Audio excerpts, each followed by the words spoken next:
नहीं तो परिवारों में भी हम लोग को त्याग वगैरह की भावना दिखाते हैं, थोड़ा हाँ हाँ हाँ सहिष्णुता हाँ, कई दिखाओ, थोड़ा जी, शील करो। उसमें भी हम हाँ, लोग हिप्नोटाइज हो जाते हैं इन सारी चीजों से। और यस, हम ना चाहते हुए भी हम उसको करते हैं, हमें अंदर से इच्छा करते नहीं है हैं फिर ये, भी हम उसको करते हैं। यस यस, सहन शक्ति बढ़ाओ। अरे हाँ स्पिरिचुअल आदमी में तो बहुत ज्यादा सहन शक्ति होती। अरे भाई इसकी जरूरत क्या है, मुझे ये तो बताइए। भाई मतलब समाज में अब बुराई बना के रखेंगे, उसका वो समाधान नहीं ढूंढेंगे, और उसका समाधान ढूंढेंगे कि हर आदमी को सहनशील बनाएंगे। ये क्या बात है?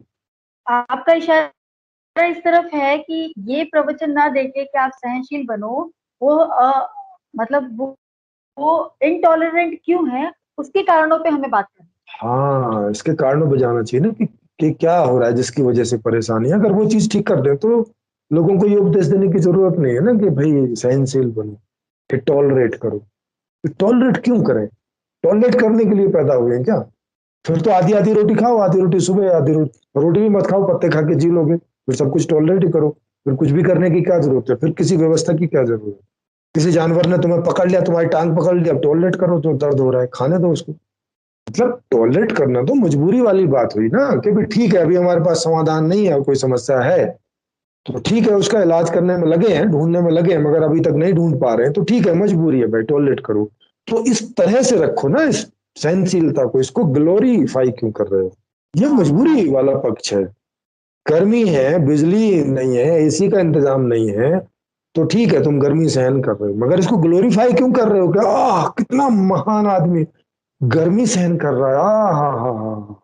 कोई आके उसका बलात्कार कर रहा है पीछे से, आ हा, सब कुछ सहन कर ले रहा, आ हा हा, कितना महान आदमी है, कितनी महान आत्मा है।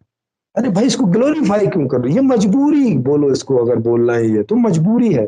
ठीक है अभी हमें उतना ज्ञान नहीं है, अभी हमारी व्यवस्था इतनी कंप्लीट नहीं है कि वो हमारे इस गर्मी का इलाज करे, इस बलात्कार का इलाज करे। तो ठीक है, इसको मजबूरी के रूप में रखो, इसको महानता के रूप में कहाँ रख रहे हैं? हम्म। क्योंकि महानता के रूप में रख दिया तो फिर तो हर आदमी जो एसी लगा भी सकता है वो भी गर्मी में बैठेगा महान बनने के लिए। एक महानता वाली डायरेक्शन शुरू हो जाएगी, झूठी और उस तरह की टाइप की। वो खुद भी अंदर से परेशान होंगे और उनके चक्कर में कितने सारे लोग मिसगाइडेड होते हैं और मिस डायरेक्शन, उनकी डायरेक्शन जो है गलत होती है। तो कहने का मतलब ऐसी बहुत सारी चीजें हैं, तो ये होती चली आई हैं और ये तब तक होती चली जाती रहती हैं जब तक कि ज्ञान नहीं कोई आदमी खोज के रख देता। जब कोई खोज के रख देता है तो तब ठीक है। जैसे जब तक नहीं खोजा था तब तक लोग बोल रहे थे कि सूरज जो है वो धरती के चक्कर लगाता है। जब ज्ञान खोज दिया, हाँ। साफ कर दिया, अब नहीं कोई बोलता। अब नहीं कोई बोलता कि सूरज धरती के चक्कर लगाता हम्म। है। तो बस ये अज्ञान की बात रहती है कि समाज में कोई भी आदमी उस तरह का ज्ञान रखे और फिर उस ज्ञान के आधार पर चीजें आने लगती हैं। जैसे वैज्ञानिकों ने ज्ञान खोजा तो उस पे ऐसे भी लोग होते हैं जो उसको टेक्नोलॉजी में कन्वर्ट करते हैं।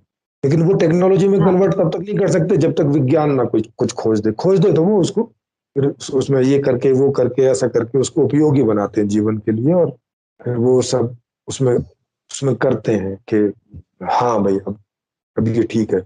तो कोई चीज, कोई ज्ञान आ जाए तो जैसे अब तक कॉन्शियस के बारे में तो ठीक से ज्ञान ही नहीं था, तो उसको लोग उस पर आधारित कोई चीजें बना नहीं पा रहे थे, उस पर आधारित व्यवस्था नहीं बना पा रहे थे, उस पर आधारित पॉलिटिकल मॉडल नहीं बना पा रहे थे,